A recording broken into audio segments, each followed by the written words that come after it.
Does Madam Web explain the origin of MCU Spider-Man? Let's talk about it.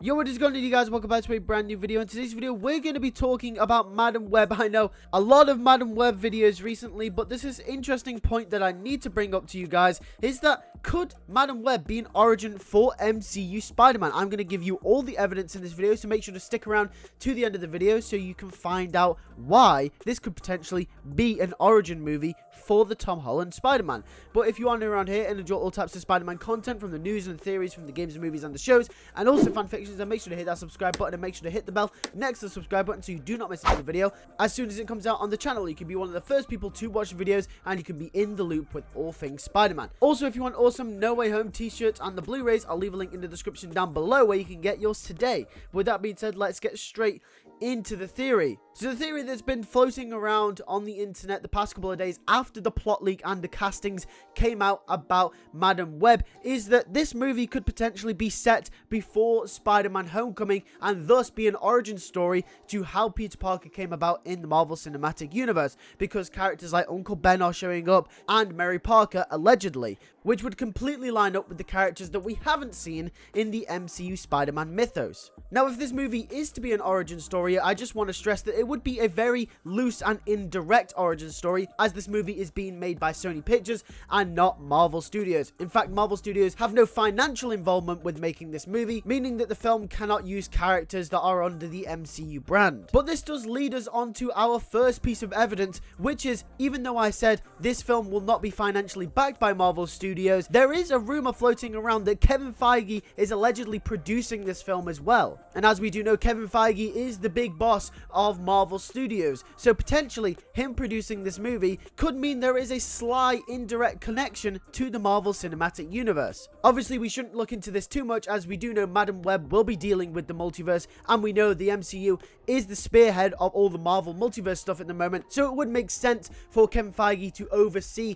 another Marvel project using the same multiverse. But like I said, this could be a hint towards potentially this movie being an indirect origin story for MCU Spider-Man. But let's move on to the substantial evidence that we've got from the movie itself. We know that this movie is set in the early 2000s, around the same time in which Mary Parker would have been pregnant with Peter Parker. We know Peter Parker in the MCU was born on August 10th, 2001. In fact, as time of recording this video, it was Peter Parker's birthday a couple of days ago, which means the movie completely lines up with the time frame in which Peter would have existed in the MCU. But then that leads us back to the point that we discussed before. If this is a Sony movie and you cannot reference MCU characters and events, we know there's a massive cinematic universe out there. It would be stupid of them not to reference anything if this wasn't in the MCU. Well, the fact that this movie takes place in the early 2000s is the perfect time frame not to reference anything from the larger Marvel Cinematic Universe. As we know, during the early 2000s, superheroes were not a big phenomenon. As Peter references in Spider-Man Far From Home, he says that Thor was just a myth and now we study him in our physics class, meaning that Peter in his lifetime remembers where superheroes were just something of fantasy and not the real deal. And if Peter remembers this in his lifetime, I doubt it will be any different in the early 2000s. As we know, Iron Man came around in 2008, but before then, the only real occurrence of a superhero in recent times was Captain Marvel in the 90s. However, as seen in the MCU, no one even references Captain Marvel until after Endgame. So if no references are made to the larger universe in Madam Web, it's not even like it's continuity breaking or even a big deal. The next piece of evidence is about the fact that this movie could fill in the Uncle Ben plot hole in the Marvel Cinematic Universe. As we know, Aunt May in No Way Home gave the Uncle Ben speech about great power comes great responsibility, and due to the way that Tom Holland's Peter Parker reacted, it wasn't like he'd ever heard it before. However, we do know that Uncle Ben did exist within the MCU due to the events of Ben's death being referenced by Peter in Spider-Man Homecoming, but we never see him on screen.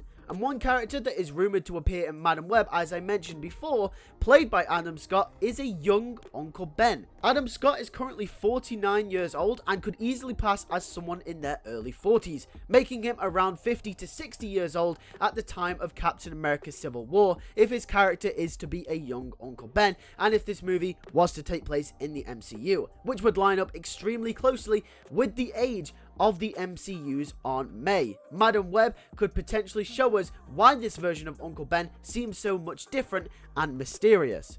And as I said, due to the age difference in this Uncle Ben to how he would be 15 years in the future when his eventual death comes around, he would definitely line up with the age of the MCU Aunt May. The last piece of evidence that I have for you guys is that if the plot leak is to be true, that does mean that they are making a film about a Peter Parker that we have never seen. Although this plot still works without ever seeing Peter in the Sonyverse, the stakes would be much higher if it was a Peter Parker that we have seen before and as an audience have grew a connection to. Meaning if this film was a prequel to the MCU Spider-Man, this would be Tom Holland's Peter Parker and would be a perfect candidate to raise the stakes of the film. But that is pretty much it for all the evidence that I have for you guys today in this video. If you did enjoy, make sure to hit that like button, and I also want to know what you guys think in the comment section down below. Do you think that Madam Web could be a prequel to the MCU Spider-Man saga? If you do, make sure to tell me, and if you don't, tell me why. There is a lot of substantial evidence, but a lot of it is based off the plot leaks and the castings being true, which are still rumors, so make sure to take them with a grain of salt, as I say in every video. With that being said, if you are new around here and enjoy all types of Spider-Man content like this, where we theorize about the different upcoming movies, and I also bring you the news on everything Spider-Man from the games, and movies, and the shows, then make sure to hit that subscribe button, and make sure to hit the bell so you do not miss another video as soon as it comes out on the channel. You can be in the loop instantly as soon as another video drops. Also, if you want awesome No Way Home t-shirts and the Blu-rays, make sure to click the link in the description down below and you can get yours today. With that being said, thank you guys for watching. I'll see you guys in the next video. Take care and peace.